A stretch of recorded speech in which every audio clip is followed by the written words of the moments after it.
नमस्कार दर्शक मित्रों, रविवार की सुबह और रविवार का दिन आप सभी को मुबारक। मैं हूं तपस्वी आचार्य। राष्ट्र प्रथम के साथ एक विशेष कार्यक्रम के साथ मैं यहां पर उपस्थित होता हूं, जिसका नाम है समाचार का सच। ये जो कार्यक्रम है हम लोग उस तरीके से बनाते हैं कि जो न्यूज़पेपर अलग अलग स्टेट से प्रसिद्ध होते हैं, जो न्यूज़ पोर्टल और न्यूज़ चैनल जो है वो समाचार जो दिखाती है उसके ऊपर हम लोग थोड़ा बहुत एनालिसिस करते हैं। उस समाचार को किसने कितना वेटेज दिया हुआ है उसके ऊपर हम लोग थोड़ा बहुत पृथक्करण करते हैं और आपको दिखाते हैं समाचार का सच। तो शुरुआत करें आज सुबह सबसे पहले समाचार से। तो हम लोग बात करेंगे उत्तर प्रदेश की। उत्तर प्रदेश में एक न्यूज़पेपर माना जाता है दैनिक जागरण। दैनिक जागरण एक एनालिसिस का एक पूरा डिटेल लेके आया हुआ है और उन्होंने जो एनालिसिस किया है न्यूज़ के ऊपर वो थोड़ा बहुत समझने का प्रयत्न करें, क्योंकि उत्तर प्रदेश एक ऐसा स्टेट है, उत्तर प्रदेश के साथ गुजरात भी एक ऐसा स्टेट है जिसमें सभी पार्टी को ऐसा है कि हमारे पास उत्तर प्रदेश स्टेट और गुजरात स्टेट हमारे पास होना हो चाहिए, चाहे वो भाजपा हो, चाहे वो कांग्रेस हो या कोई अलग पार्टी है। तो समाचार के वहाँ पर डिटेल समझने के प्रयत्न करें अपन। तो लिखा हुआ है दैनिक जागरण ने कि कुछ ऐसा लिखा कि जड़ तोड़ की राजनीति, उत्तर प्रदेश में जड़ तोड़ की राजनीति, ऐसा उन्होंने एक हेडिंग बनाया और डिटेल कुछ ऐसे लिखी कि मुलायम के गढ़ में शिवपाल का दावा, ऐसी एक हेडिंग आई। और डिटेल हम लोग समझे तो कुछ ऐसा लिखा है कि नेताजी के विकल्प ने बता रहे हैं खुद को प्रगतिशील समाजवादी पार्टी मीन्स प्रसपा के मुखिया शिवपाल ने मैनपुरी लोकसभा सीट पर मैदान में उतरने के एक संकेत दिए। और संकेत क्या है और समाचार क्या है वो समझे तो कुछ ऐसा लिखा हुआ है वहाँ पर के न्यूज़ पोर्टल ने और न्यूज़पेपर ने। लिख रहे हैं कि सपा संरक्षक मुलायम सिंह और सपा अध्यक्ष अखिलेश यादव और सैफ परिवार इस मुद्दे पर स्पष्ट रूप से भले ही कुछ कहने के लिए तैयार नहीं है, लेकिन राजनीति के जानकार शिवपाल इस राजनीतिक चाल को दूर की बड़ी कौड़ी बता रहे हैं। ऐसी कुछ डिटेल आई हुई है। समाचार हम लोग समझने का प्रयत्न करें, क्योंकि उत्तर प्रदेश के ये सबसे बड़े न्यूज़ वायरल हो रहे हैं और अभी थोड़े दिनों में ही एक इलेक्शन का माहौल चलेगा। डिटेल ऐसी है कि सैफई परिवार में कलह सुलह और फिर कलह के बाद शिवपाल के लिए कोई विकल्प अभी बचा नहीं है, ऐसी एक डिटेल आई हुई है। राजनीति के नज़रिए में मैनपुरी और मुलायम एक दूसरे के पूरक बन चुके हैं। डिटेल ऐसी लिखी है। मुलायम के बाद कौन, ऐसा एक क्वेश्चन मार्क भी ये स्टेटमेंट के सामने आया हुआ है। उसमें आया हुआ है कि शिवपाल ने ऐलान करके बता दिया है कि मुलायम सिंह की सियासी जमीन पर अपना दावा भी चला दिया है। तौर तरीका भी मुलायम सिंह का ही अपना रहे हैं और मैनपुरी में जो जो मुलायम के हैं उन्हें अपना बना रहे हैं। डिटेल ऐसी है कि पुराने सपाई खुश है या परेशान, वे हर अवसर पर संवेदनशील होने भी नहीं भूल रहे हैं। डिटेल आगे समझने का प्रयत्न करें और पढ़ने का प्रयत्न करें तो विधानसभा चुनाव के बाद वे आधा दर्जन से ज़्यादा बार विभिन्न अवसरों पर यहाँ पर आ चुके हैं। और हालांकि सपा अध्यक्ष अखिलेश यादव महज 3 बार ही मैनपुर में आए हुए हैं। इस तरीके से पलटवार हो रहा है और एक दूसरे के ऊपर आरोप लगा रहे हैं। और डिटेल ऐसी आई है कि शिवपाल का जब जब मीडिया से सामना होता है वे एक ही बात स्पष्ट करते हैं कि नेताजी मीन्स मुलायम सिंह के सामने चुनाव लड़ने का सवाल ही नहीं है। डिटेल और समझे तो डिटेल ऐसी है कि मैनपुरी लोकसभा के संसदीय क्षेत्र में शामिल जसवंत नगर 20 की सीट मीन्स इटावा जो है से मौजूद विधायक शिवपाल ने दूरगामी दाव खेला है। और अगले लोकसभा चुनाव में अगर मुलायम सिंह चुनाव में मैदान में नहीं उतरते हैं तो शिवपाल खुद लड़ सकते हैं या फिर अपने बेटे आदित्य को उतार सकते हैं। ऐसी एक डिटेल लिखी है वहाँ के न्यूज़ पोर्टल ने और न्यूज़पेपर ने। डिटेल ऐसी है कि खुद लोकसभा चुनाव को लड़े आदित्य को जसवंत नगर की वहाँ पर 20 सीट जो है वो विरासत में दे सकते हैं। और जसवंत नगर की सीट की बात करें तो डिटेल ऐसी लिखी है कि जसवंत नगर सीट में मैनपुरी लोकसभा क्षेत्र का ही एक हिस्सा है और इन दिनों ही विकल्प के लिए शिवपाल को मैनपुरी जिले में मुलायम के कदमों पर चलने का आवश्यक माना जाता है।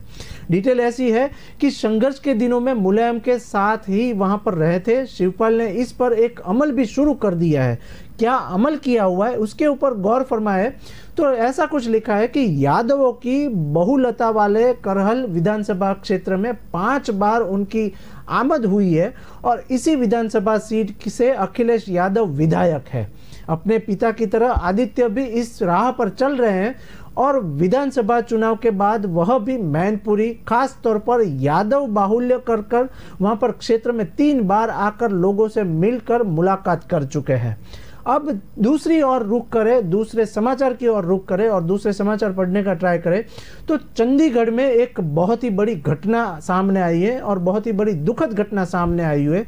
पिछले 12 घंटे में सबसे न्यूज़ चैनल पे और सब पोर्टल पे यही समाचार जो है वो वायरल हो रहे हैं।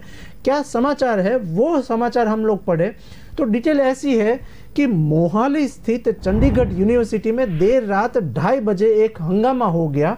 और क्या हंगामा हुआ उसमें लड़कियों के हॉस्टल में एक छात्रा ने 60 छात्राओं की नहाते समय वीडियो बना दी। डिटेल ऐसी आई हुई है कि वहाँ पर हॉस्टल जो है वहाँ पर हॉस्टल में एक छात्रा ने 60 छात्राओं की नहाते समय एक वीडियो बना दी और एक युवक को भी भेज दी। डिटेल ऐसी आई हुई है और न्यूज़ पोर्टल ऐसा लिख रहा है। वहाँ पर एक सबसे बड़ा न्यूज़ पोर्टल माना जाता है, न्यूज़पेपर माना जाता है, न्यूज़ 18 का पोर्टल जो लिख रहा है वो पढ़ने का मैं ट्राई कर रहा हूँ और वो आपको समझाने का ट्राई कर रहा हूँ कि समाचार क्या है। तो डिटेल ऐसी लिखी है कि युवक ने वीडियो इंटरनेट मीडिया पर वायरल कर दी और बताया जा रहा है कि मामले का पता चलने के बाद हॉस्टल में रहने वाली 8 छात्राओं ने आत्महत्या का प्रयास भी कर लिया हुआ है। ये सबसे बड़ी वहाँ पर चंडीगढ़ के स्थित वहाँ पर छात्रालय है, वहाँ पर ये घटना घटी हुई है और वहाँ पर जो छात्राएं रह रही है उनमें से कई लोगों ने आत्महत्या का प्रयास भी किया हुआ है। डिटेल और अंदर जानने के समझने का प्रयत्न करें तो कुछ मामले का पता चलने के बाद हॉस्टल में रहने वाली 8 छात्राओं ने आत्महत्या का प्रयास किया और मामले में आरोपित छात्रा को हिरासत में भी वहां पर लिया गया है। और बताया जा रहा है कि छात्रा के लंबे समय से अन्य छात्रों की नहाते समय की वीडियो बना रही थी और शिमला के एक युवक को भेज रही थी। बता दें कि जो वीडियो बना रही थी वो ही खुद लड़की थी और लड़कियों वहां पर जो नहा रही थी उनकी वीडियो बना रही थी। डिटेल और समझे तो इंटरनेट मीडिया पर उन्होंने डाल दी और छात्राओं ने जब इंटरनेट मीडिया पर अपनी वीडियो देखी तो वह दंग रह गई। वीडियो इंटरनेट मीडिया पर वायरल होने के बाद 8 छात्राओं ने वहां पर आत्महत्या का प्रयास किया है और छात्राओं को अलग अलग अस्पताल में भी अभी ले जाया गया है। डिटेल और समझे तो वहीं चंडीगढ़ यूनिवर्सिटी के प्रबंधक स्टूडेंट पर मामला दबाने का दबाव भी बना रहे हैं और छात्राओं को कहना है कि उन्होंने इसकी शिकायत कॉलेज प्रबंधक को वहां पर की है, लेकिन कॉलेज प्रबंधक जो है वो मामले को कुछ भी कार्यवाही वहां पर मामले के ऊपर नहीं कर रहे हैं। भड़के स्टूडेंट ने शनिवार को देर रात चंडीगढ़ यूनिवर्सिटी को घेर लिया है और वहीं फिर से वहां पर जस्टिस की नारेबाजी भी कर रही है। डिटेल ऐसी आई है कि अब तक की ये सबसे बड़ी चंडीगढ़ की घटना मानी जाती है और वहां पर चंडीगढ़ यूनिवर्सिटी को वहां पर छात्राओं ने घेर लिया है और वहीं पर हम लोग जस्टिस चाहिए उस तरीके से नारा भी लगा रही है। बताया जा रहा है कि जिस युवती ने वहां पर वीडियो बनाया है उसे हॉस्टल के कमरे में बंद कर रखा है ताकि उस पर हमला ना हो। डिटेल ऐसी आई हुई है कि वहां पर अभी क्या हो रहा है और वहां पर का प्रशासक जो है वो क्या वहां पर रणनीति गढ़ रहा है और क्या डिटेल सामने आ रही है वो अभी देखना पड़ेगा। दूसरे न्यूज़ की तरफ आगे बढ़ते हैं। अब दूसरी न्यूज़ जो सबसे बड़ी वहां पर वायरल हो रही है वो बात करते हैं दिल्ली की ओर। दिल्ली में भी एक बात जो सामने आई हुई है वो प्रधान सेवक नरेंद्र मोदी की। आपको बता दें कि कल उन्होंने बहुत ही धामधूम से देश में प्रधान सेवक नरेंद्र मोदी का जन्मदिन वहां पर वो मनाया गया और डिटेल ऐसी आई है कि वहां पर जो वो जन्मदिन मना रहे थे वहीं पर एक बहुत ही अच्छा उन्होंने एक भाषण दिया हुआ है। तो बात करते हैं दिल्ली की। वहां पर ITI के कौशल दीक्षांत समारोह में उन्होंने भाग लिया नरेंद्र मोदी, प्रधान सेवक नरेंद्र मोदी ने, और वहां पर स्किल डेवलपमेंट पर उन्होंने जोर दिया। डिटेल ऐसी आई है कि उन्होंने कहा कि देश की एक बार फिर से स्किल को सम्मान दे रहा है। देश का हर एक बच्चा जो है वो जो काम कर रहा है उसको मैं सलाम कर रहा हूं और स्किल को मैं सम्मान दे रहा हूं। डिटेल ऐसी है कि स्किल डेवलपमेंट पर ध्यान दिया जा रहा है और स्कूल के स्तर पर भी स्किल डेवलपमेंट को बढ़ावा देने के लिए स्किल हब खोला जा रहा है। देश में स्किल हब खुलेगा तो देश के बच्चे हैं वो देश का नाम रोशन करेंगे। स्कूलों में स्किल कोर्स को शुरू किए जा रहे हैं और पीएम मोदी ने कहा कि सरकार ने 8 साल में 5000 नए आईटीआई खोले हुए हैं। डिटेल और प्रयत्न करें समझने का, क्योंकि ये कल की सबसे बड़ी न्यूज़ मानी जाती है और प्रधान सेवक नरेंद्र मोदी ने ये स्टेटमेंट दिया हुआ है देश के बच्चों को लेके। तो डिटेल ऐसी आई है कि आईटीआई के कौशल्य दीक्षांत समारोह में बोलते हुए प्रधान सेवक नरेंद्र मोदी ने कहा कि विश्वकर्मा जयंती कौशल की प्राण प्रतिष्ठा का एक पर्व है। जैसे मूर्तिकार कोई मूर्ति बनाता है, लेकिन जब तक उसकी प्राण प्रतिष्ठा नहीं होती है वो मूर्ति भगवान का रूप नहीं लेती है। इस तरीके का कुछ स्टेटमेंट दिया प्रधान सेवक नरेंद्र मोदी ने। उसमें और बताया कि बीते 8 वर्ष में देश ने भगवान विश्वकर्मा की प्रेरणा से नई योजना शुरू की है। वो क्या योजना है और प्रधान सेवक नरेंद्र मोदी क्या बोले वो हम समझे तो श्रम एव जयते ऐसा कुछ स्टेटमेंट दिया कि श्रम एव जयते के अपनी परंपरा को पुनर्जीवित करने के लिए प्रयास किया जा रहा है और आज देश में एक बार फिर से स्किल को सम्मान दे रहा है। देश और देश के वासियों जो है वो स्किल को सम्मान दे रहे हैं और स्किल डेवलपमेंट पर भी उतना ही जोर दिया जा रहा है जितना पे पढ़ाई के ऊपर। पहली बार आईटीआई के 9 लाख से अधिक छात्र छात्राओं का कौशल्य दीक्षांत समारोह वहां पर आयोजित किया गया। वहां पर प्रधानमंत्री जो नरेंद्र मोदी है उन्होंने काफ़ी अच्छा संबोधन किया और प्रधानमंत्री ने कहा कि पहली बार आईटीआई के 9 लाख से अधिक छात्र छात्राओं का कौशल्य दीक्षांत समारोह वहां पर आयोजित किया गया। 40 लाख से ज़्यादा छात्र हमारे साथ वर्चुअल माध्यम से वहां पर जुड़े हैं। मैं अपना सबको कौशल्य दीक्षांत समारोह की बहुत ही शुभकामना देता हूं, ऐसा नरेंद्र मोदी ने कहा। और डिटेल ऐसी आई कि हमारे देश में पहला आईटीआई 1950 में बना था। नरेंद्र मोदी कुछ ऐसा बोले कि हमारे देश में सबसे पहला आईटीआई 1950 में बना था। इसके बाद के 7 दशकों में 10,000 आईटीआई बने हैं और हमारी सरकार के 8 वर्ष में देश में करीब करीब 5,000 नए आईटीआई बनाए गए हैं। ऐसी कुछ इन्फॉर्मेशन उन्होंने सब लोगों के सामने रखी कि हमारे देश में 5,000 नए आईटीआई जो है वो नए बनाए गए हैं। बीते 8 वर्षों में आईटीआई में 4 लाख से ज़्यादा नई सीटें भी जोड़ी गई है। ऐसा कुछ डिटेल बोला नरेंद्र मोदी ने कल उनके जन्म दिवस के अवसर पर। डिटेल कुछ आगे बढ़े तो स्वरोजगार के लिए बिना गारंटी लोन दिलाने वाली मुद्रा योजना भी हमने दी है और प्रधान सेवक मंत्री ने कहा कि स्किल डेवलपमेंट के साथ ही युवाओं में सॉफ्ट स्किल का होना भी उतना ही ज़रूरी है। उन्होंने छात्रा का संबोधन करते हुए काफ़ी पॉजिटिव एक एटमॉस्फेयर बनाया और पॉजिटिव वे में उनको गाइड किया कि किस तरीके से प्रशिक्षण करना चाहिए और किस तरीके से स्किल डेवलप करना चाहिए। उन्होंने ऐसा बोला कि उसके मन में ये विचार भी होता है कि कैसे वो अपना काम शुरू करे और स्वरोजगार की इस भावना को सहयोग देने के लिए आज आपके पास बिना गारंटी लोन दिलाने वाली मुद्रा योजना और स्टार्टअप इंडिया और स्टैंड अप इंडिया जैसी कई योजनाएं भी गुजरात में और एज वेल एज देश के कई स्टेट में वहां पर मिली जाती है। तो सभी लोग इसका इस्तेमाल करें और देश को नए आयाम तक पहुंचाया जाए, ऐसा उन्होंने संबोधन किया छात्राओं को। अब एक और दूसरे न्यूज़ की तरफ आगे बढ़े तो अब अपन बात करते हैं राजस्थान की। राजस्थान के अशोक गहलोत जो सीएम है उन्होंने भी एक बहुत ही बड़ी बात की है राजनीति को लेके और कांग्रेस की सियासी को लेके। डिटेल कुछ ऐसी आई है, राजस्थान चले तो वहां पर एक राजस्थान पत्रिका न्यूज़पेपर है, उन्होंने एक डिटेल दिया हुआ है कांग्रेस के ऊपर और अशोक गहलोत के ऊपर। तो वो क्या डिटेल लिखी है वो हम लोग समझे तो अब चलते हैं हम राजस्थान। उसमें दैनिक जागरण और दैनिक भास्कर है, उसने कुछ डिटेल लिखी है। तो लिख रहे हैं कि क्या राहुल गांधी संभालेंगे एक बार फिर से पार्टी की कमान, ऐसा उन्होंने क्वेश्चन मार्क किया हुआ है। चुनाव से पहले अशोक गहलोत का एक सबसे बड़ा दावा सामने आया हुआ है। आज से 3 दिन बाद कांग्रेस की एक राष्ट्रीय अध्यक्ष के चुनाव की एक प्रक्रिया शुरू होने वाली है और काफ़ी सारे मुद्दे भी वहां पर स्टार्ट हो चुके हैं।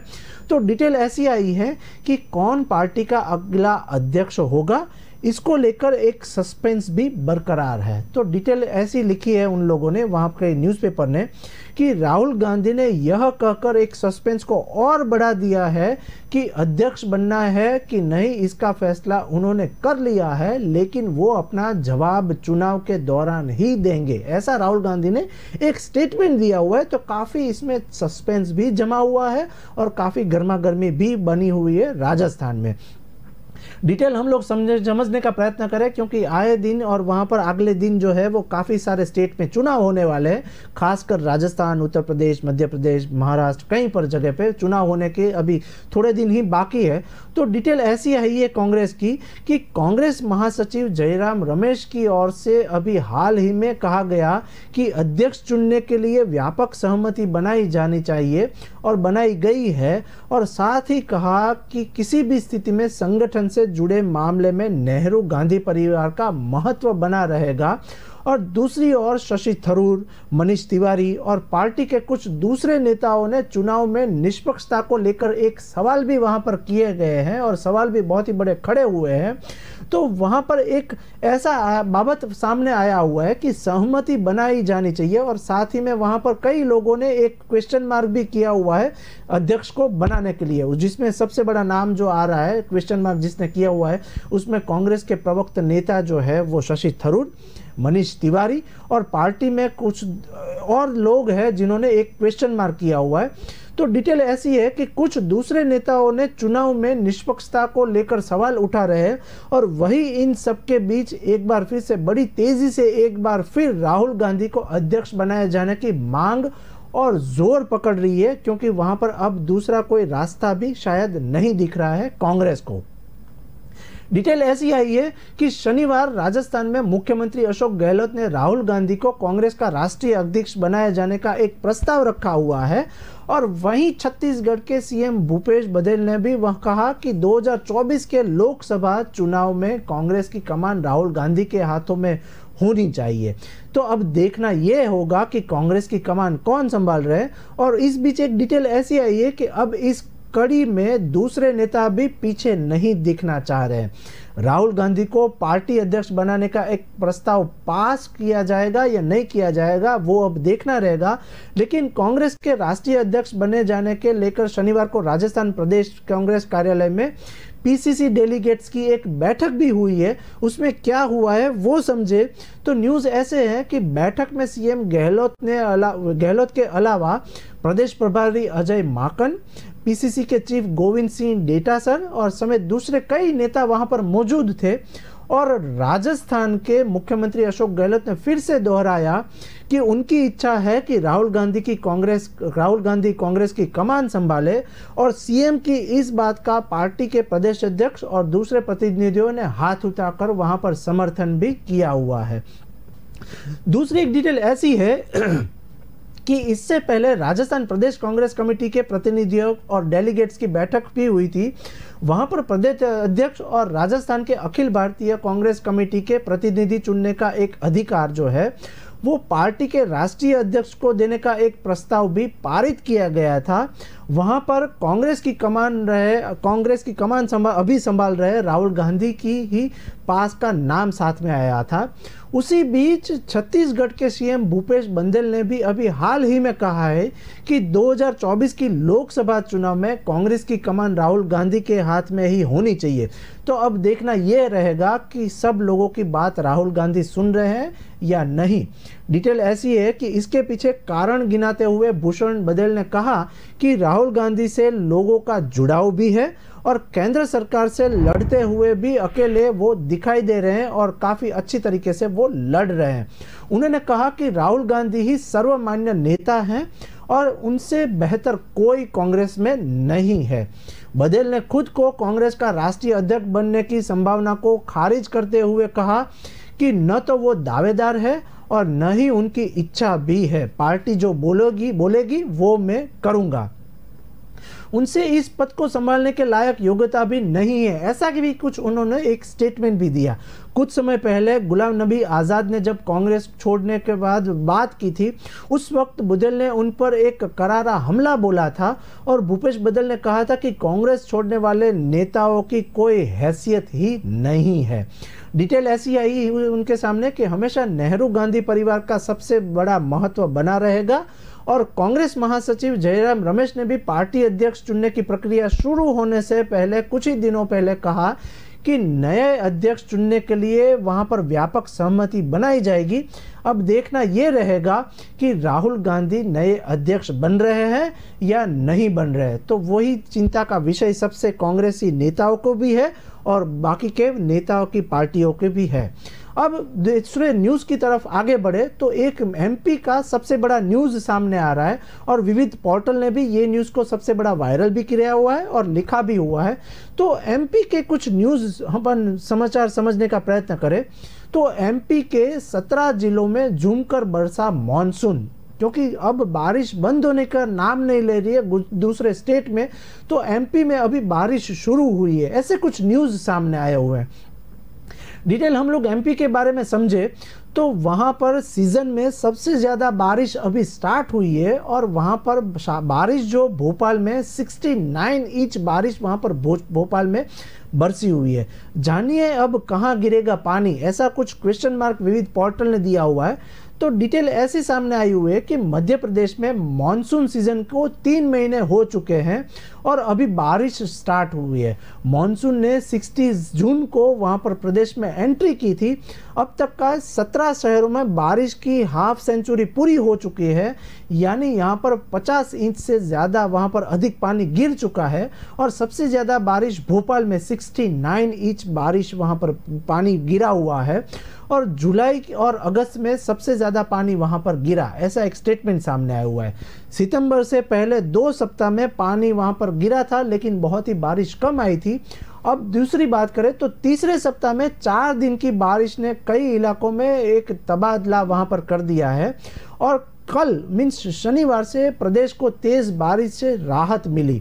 डिटेल ऐसी है कि अधिकतर इलाकों में धूप छांव रही और खंडवा, उमरिया, छिंदवाड़ा और सतना, दामोद, ऐसे जबलपुर, ग्वालियर में हल्की बारिश भी वहां पर अभी शुरू है।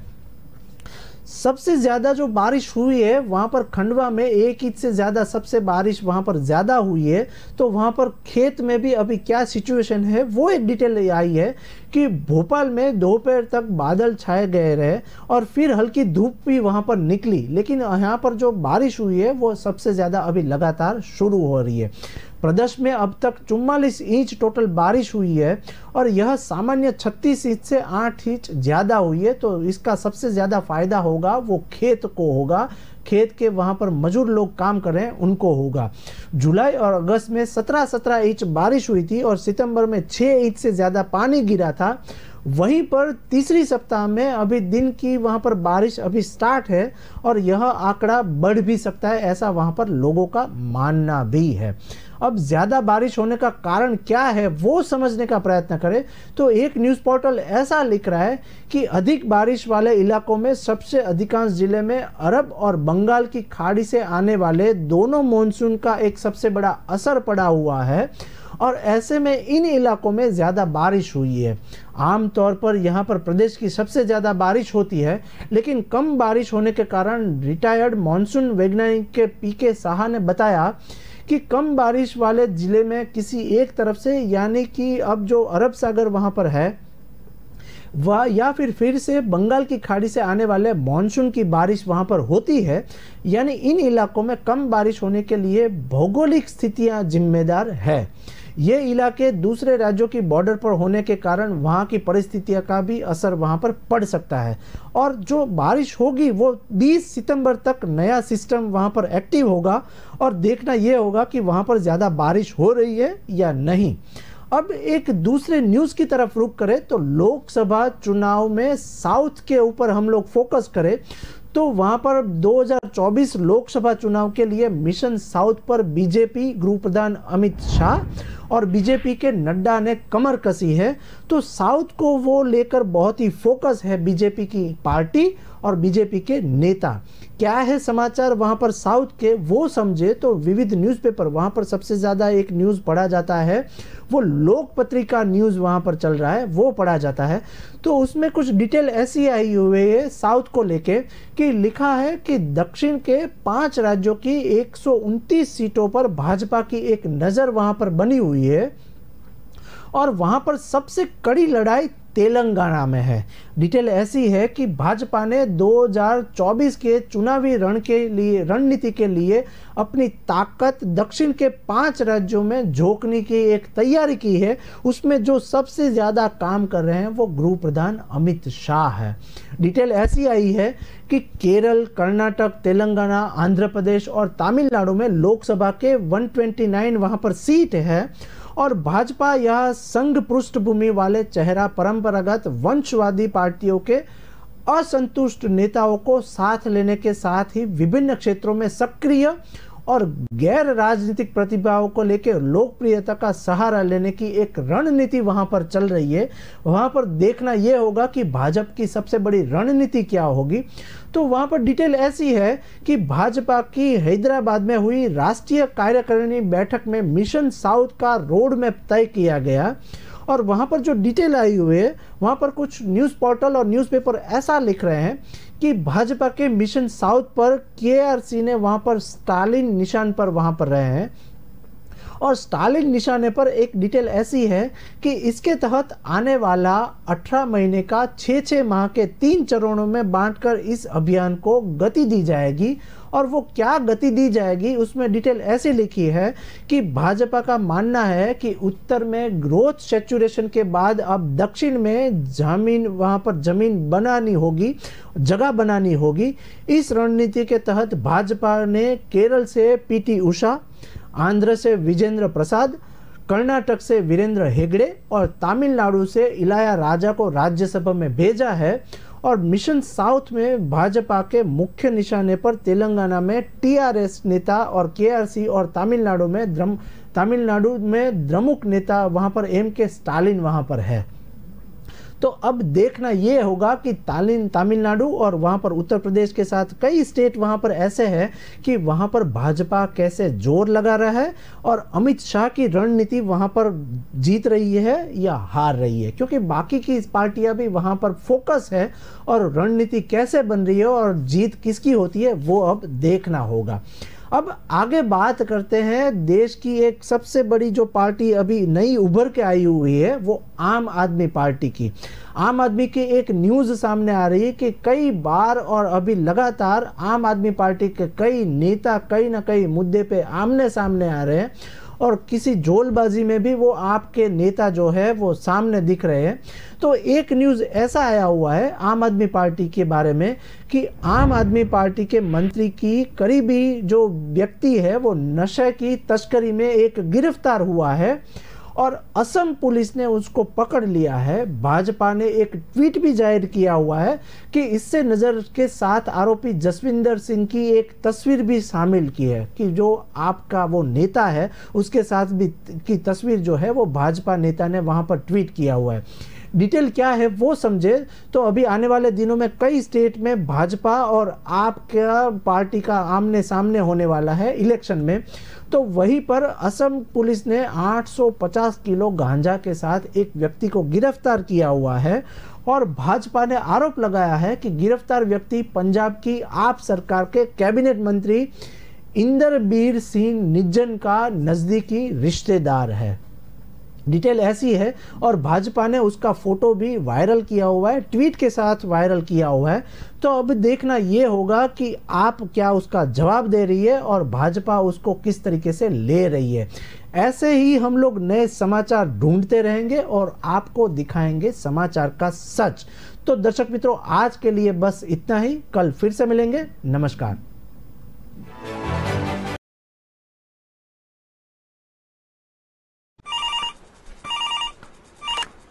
हेलो।